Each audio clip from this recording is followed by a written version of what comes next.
Welcome back to Nick Lenz's Doctor Who review, episode 26. This one reviewing the 74th Doctor Who story from the classic Doctor Who era. We have The Planet of Spiders, which is the last story released for the 11th season of the show, and also, not only that, is the final story for John Pertree into the Five Doctors, of course, but his last regular story, of course. Yep.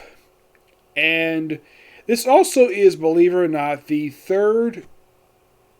I'm trying to think. I think it's the third or fourth last unit story of the classic Doctor Who era, because after this story, unit only popped up like 3 times in Tom Baker's run. And I believe like once it popped up officially once during Peter Davidson plus a mention. His last official appearance was in Battlefield. So, technically, Unit, despite the fact not playing a really big role in this one,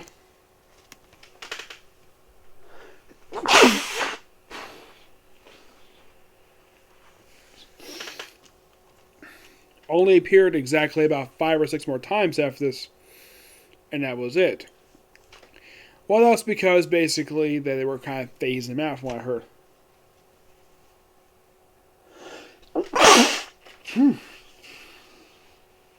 Excuse me. Sorry about that. Yes, released from May 4th to June 8th of 1974. Yep.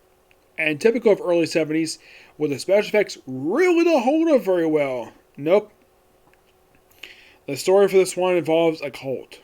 Yes, it's sort of a supernatural-esque story, which is kind of weird. This is that for the final story for John Pertwee, usually is somewhat scientifically based, but man, this feels like something of pure magic.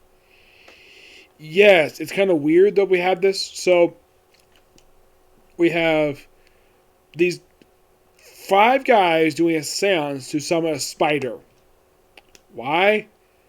To become powerful.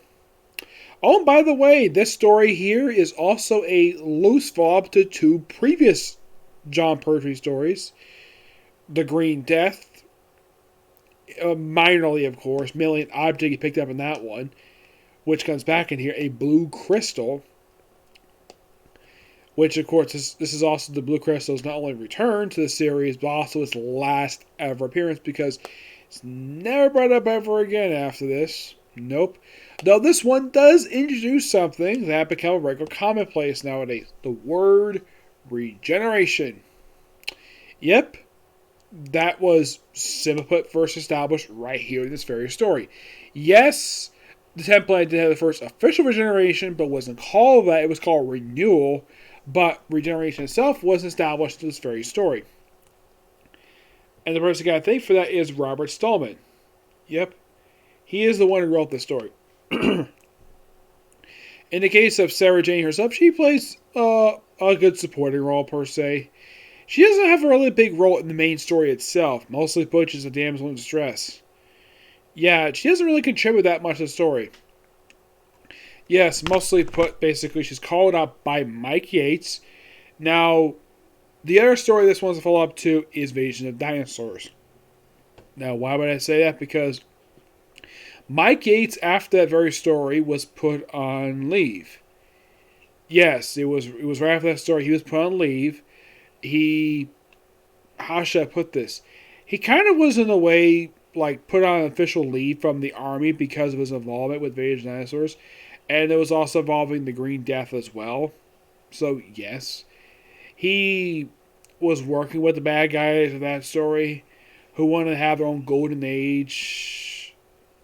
And he was put on leave because of stuff related to that story. Here is kind of his redemption. And this ultimately, I believe, was his last appearance in the franchise.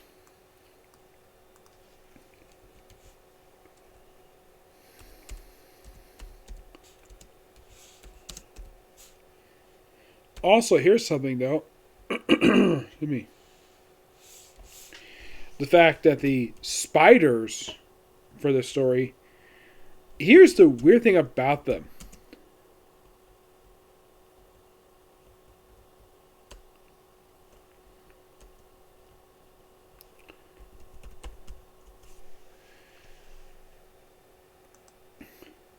is that they're only referred to as the eight-leggers. Apparently, it's explained later in the story, they like to be called spiders. They've heard of as, well, eight-leggers.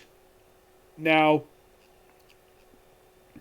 in the case of Mike Gates, yeah, this technically was his last official appearance until he popped up in Five Doctors. No, seriously, this was his last official one he ever was in. As a regular. Mm-hmm.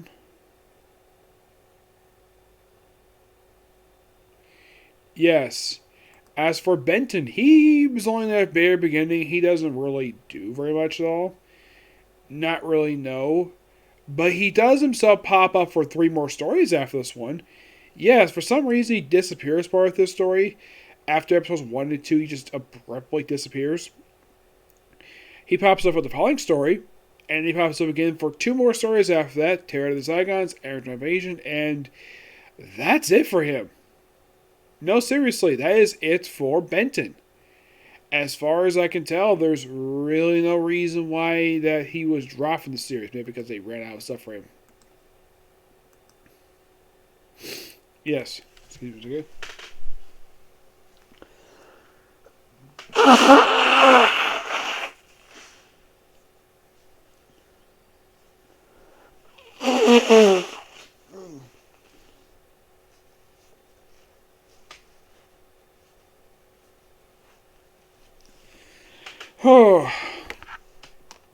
The main villain in the story, human villain Lupton, he's just an insurance salesman who really wants his old job back because he got fired after 25 years of working for the firm. Yeah, with all that hard work, he gets fired due to a bunch of mergers and... Okay, now what he's saying is actually true, believe it or not. Yeah, some people would basically get fired after working for a company for 25 years due to stuff related to mergers and, like, absorptions. Yeah, this is perfect standard. This is something that's even happened here in the U.S. Sometimes, basically, people get laid off from their jobs, so nothing really new here when it comes to that. The character is, like, very much realistic in a way where I'm sure a lot of people basically have probably been through this. So a guy who's a disgruntled employee wants to get back at his firm. So his plan is simply get the power from spiders to take over the world. Yep, that's the gist of it. There's also a guy in the story named Charlie. Yes, Charlie, who has trouble reading. Yes, you can kind of describe him as sort of an autistic guy until we get contact with Crystal's story, makes him normal.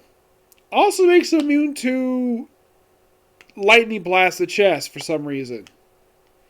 Yeah, somehow makes him immune. I don't know. So at one point, we have Lipton being possessed by a spider, and he steals the crystal from the doctor, who changes him in a hovercraft. Well, mostly a mini hovercraft. Yes, a hovercraft in the 1970s.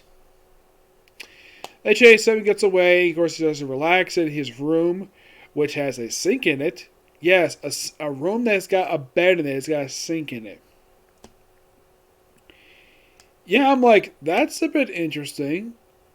I get the whole indoor plumbing in this place, but couldn't they have like an actual bathroom? Why the heck is there a sink connected to in the same room as a bed? That's kind of weird. I'm sure it's perfect standard for some places in the UK for have this, but it just seems in America, it's like, this seems weird. Yes, it just seems so weird. Also, apparently a sink has got no mirror in front of it. Yeah, that's weird too. What, he's supposed to basically just not see his own reflection? Yeah. By the way, aside from Benton himself, the Brigadier is seen briefly at the start of the story, and then he disappears for almost the entire story until he pops at the very end to see the end of an era. Oh, and by the way, this whole spider thing, the Great One, that's what they call this creature. Yeah, this creature doesn't pop up to episode 6. No, I'm not kidding about that. It doesn't pop up as a final part of the story. Now you might be asking, why the heck does it pop up basically in the final story? Answer, no idea.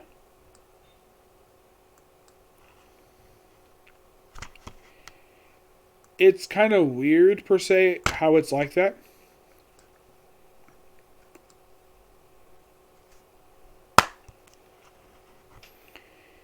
Yeah. Yeah, and I was right. Basically, it's only a small handful of appearances left for, well, the Brigadier. Just robot, Pterodozygons, Maron dead, 5 doctors, battlefield, and that's it. Yep, that is basically it.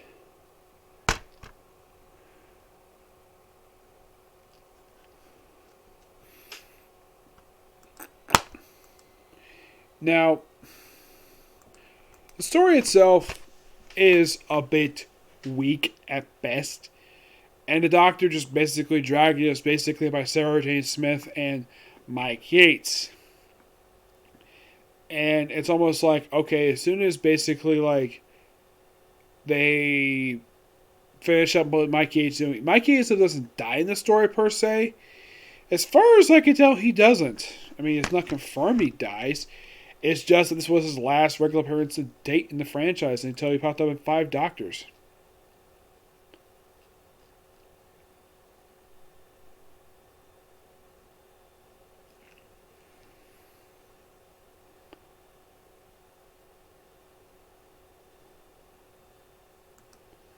I mean, does he die?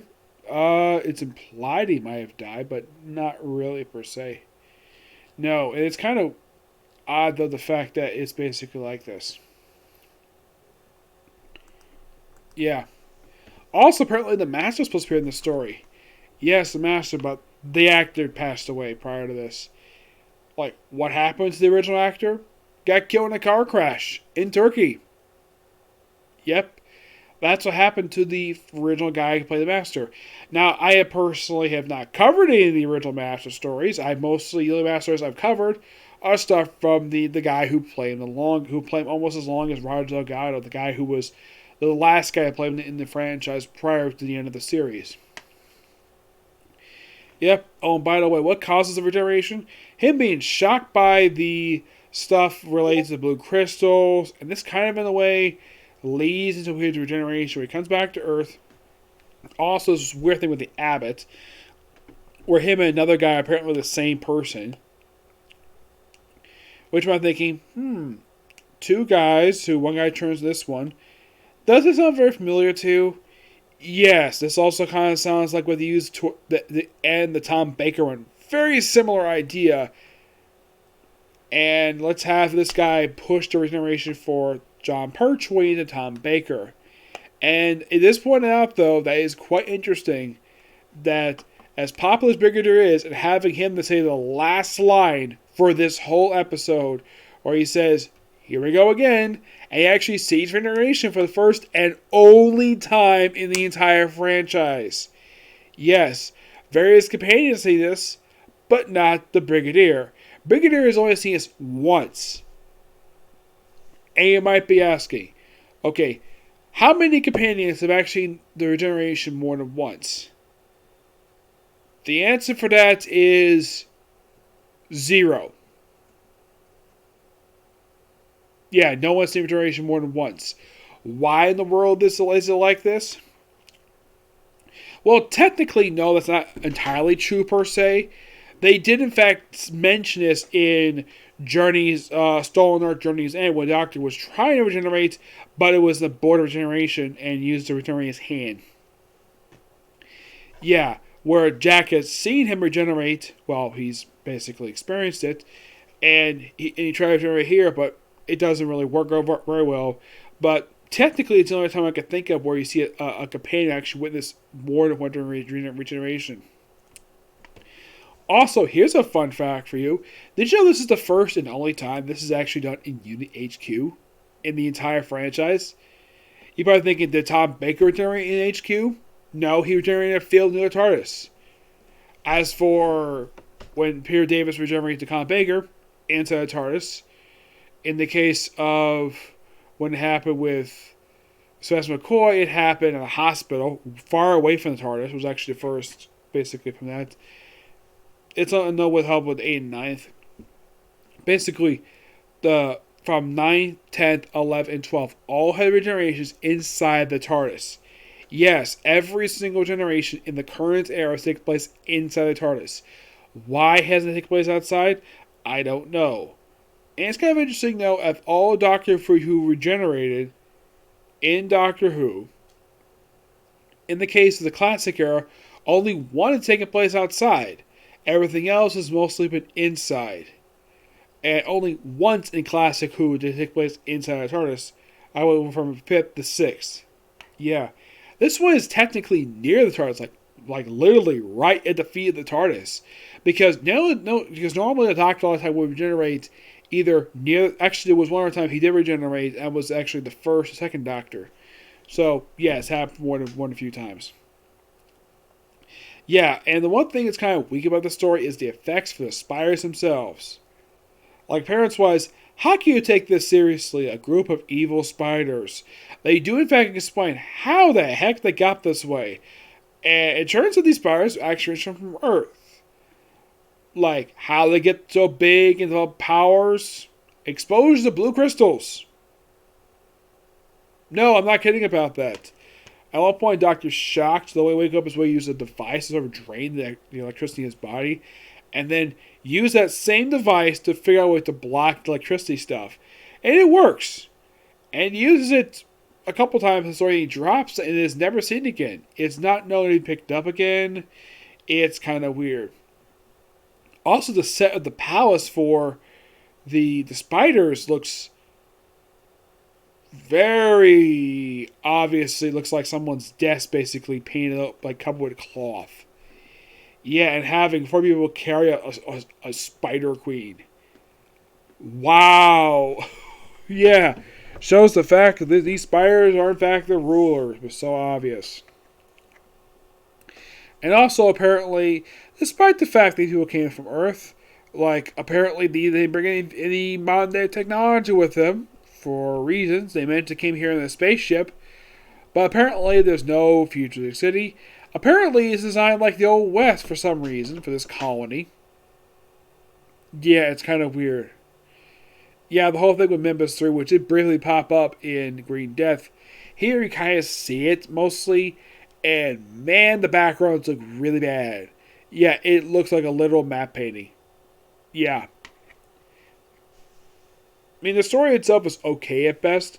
But of the Regeneration ones I have seen, this is one of the more weaker ones, basically, for plot-wise. But I love the ending of this. It's kind of weird. It's kind of an odd ending when the other guy shows up and just push for Regeneration. Like, okay. But the effect itself is not that bad. Not really, no. And, yeah, Brigadier kind of wishes a little more in the story, but don't worry, he's in the very next story.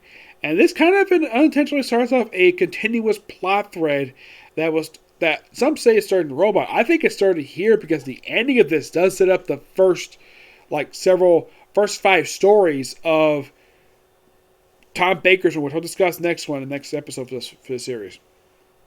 I'm going to give this one a 9 out of 10. Yep. So yeah, that's a particular review. Also, I should point out, though, the Third Doctor's last year, Time War I thought was really good. Death to Dalek was a pretty weak story. Yeah, pretty weak. And this is kind of weak too. This is probably the reason why John Pertree left. Aside from the fact that he probably had enough in 5 years, he probably got enough of the weak stories. Got a good start with Time War with the first appearance of Centaurs, which I thought was really good. This felt very weak at best. By the way, Luton's henchmen, yeah, these guys did virtually nothing the whole story. Yeah. So yeah, that's pretty much it for the particular review. Next one's going to be a comic corner. Yep, thanks for the video. Bye.